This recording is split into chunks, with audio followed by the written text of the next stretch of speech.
After a lot of political toing and froing, the Women's Auxiliary Australian Air Force was formed in 1941.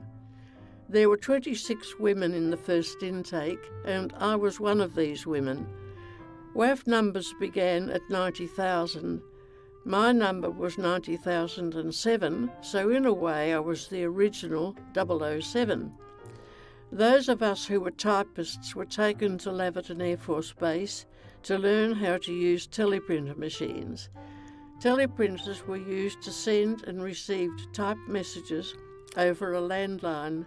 I guess you could say they were an early computer. My sign-off signal was MCVA. We worked 8-hour shifts around the clock.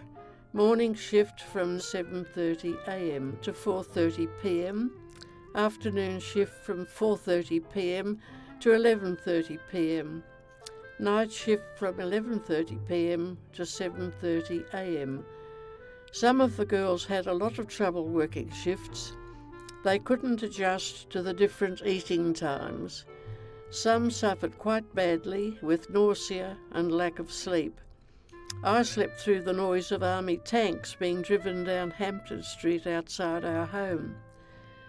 When we were well established in our work, male recruits were sent to us for training. At first we encountered some resentment, but I was really pleased when one of my lot said we were doing a great job and they admired us.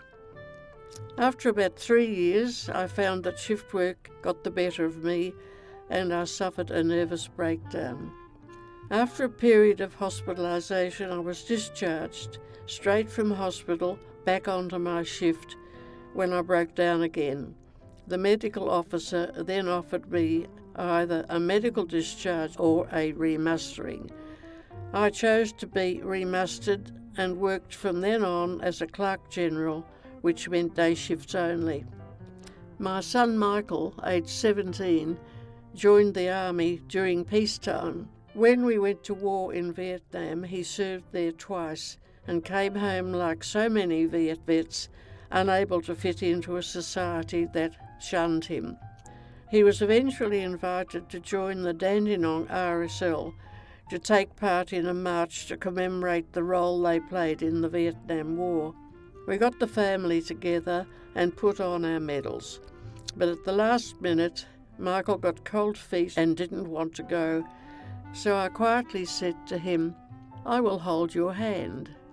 Somehow this worked, and we proudly walked in the march together. Several years later, I was invited to attend the anniversary of the RAAAF. The invitation was to myself and a partner.